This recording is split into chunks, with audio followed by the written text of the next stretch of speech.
Do you have foot pain, plantar fasciitis, heel spurs, bunions, or some other cause of foot pain? Have you been told you need orthotics or some sort of specialized insert for your shoe?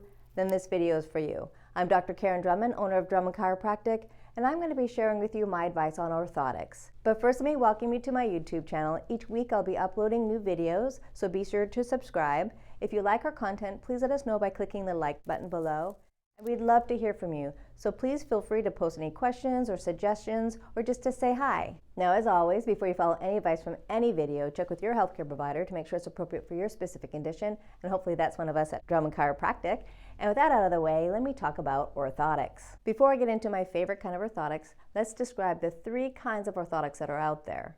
There are the hard, rigid orthotics, there are the soft orthotics, and then there's a whole school of thought where you want to be barefoot without any support at all. First, let me talk about my favorite kind of orthotic, and that is the soft orthotic, and I personally get mine from foot levelers. Now, I'm going to have colleagues and podiatrists that are going to disagree with me because they're going to claim that they're not supportive enough. So let me explain why a lot of podiatrists and some chiropractors prefer the hard, rigid orthotics. First, I'll say yes, those hard, rigid orthotics are great for really acute cases where you really have to support the arch because any kind of movement irritates the plantar fascia. So if you're in an acute state of plantar fasciitis, you want to solidly hold that arch up. But once that inflammation calms down, the problem with continually holding the arch up is that, yes, it's good for the foot, but it's not good for the rest of your body. The arch was designed to collapse a little bit to help absorb the shock of the impact during the gait cycle.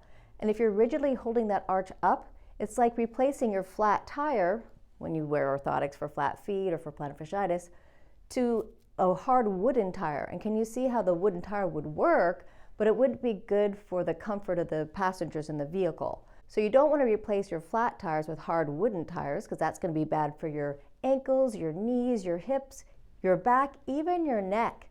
I've had people that wear hard rigid orthotics even get headaches from them. So I personally prefer the soft orthotic that allows some of the collapse to happen. It just doesn't allow it to completely collapse all the way to the ground. And on the flip side, the people who believe in the barefoot being optimal, well, the problem I see with that is barefoot would be great if we lived in nature with soft ground where the ground would mold up into the arches of the foot, preventing it from completely flattening out during the gait cycle. But we don't walk in nature. We typically walk on hard, flat surfaces all day long. And can you see how over time that's going to cause an irritation to the plantar fascia, an eventual elongation of the ligaments that hold that foot up? And that's why I like the soft orthotics, because they have specific lumps and bumps that mimic the lumps and bumps of the earth, but these lumps and bumps are placed strategically to help support all three arches of your foot. And as a fun fact, there's actually really only two true arches of the foot, but there's a functional third arch called the transverse arch. And the reason why it's not labeled a true arch is because there's no keystone, there's no bones that make that arch. But it's basically an arch because it acts as an arch in the foot, and it's really important for the health of your knees, and it's really important for the health of your knees for that arch to be maintained.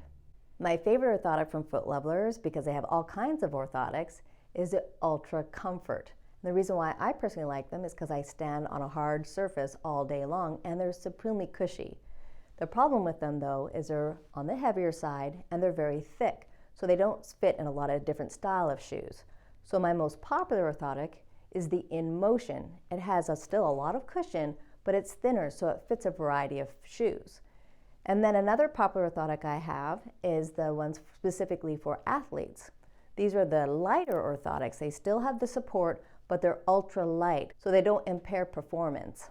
Another orthotic we carry here at Drummond Chiropractic are the fascia orthotics, and the reason why we carry them is because they're a more affordable option. We can heat mold them here in the office, saving you money. The only problem is they do not last as long. So if your insurance doesn't cover orthotics, this might be an option you can try. I have to disclose though, once you start wearing fascias and you feel how good not just your feet feel, but that your whole body feels, people eventually start switching over to foot levelers because they're such a better quality orthotic. Another thing you need to know about orthotics is even if they do last you more than 5 years, generally speaking, you need to get a new pair because your feet keep growing with time and this changes your script. So that's another thing to think about when you start wearing orthotics. I hope this helps you understand orthotics better. If you have any questions, please feel free to post them below. We would love to hear from you. If you like our content, please let us know by clicking the like button. And if you want to see our future videos, don't forget to subscribe. I look forward to seeing you again, and until next time, stay well.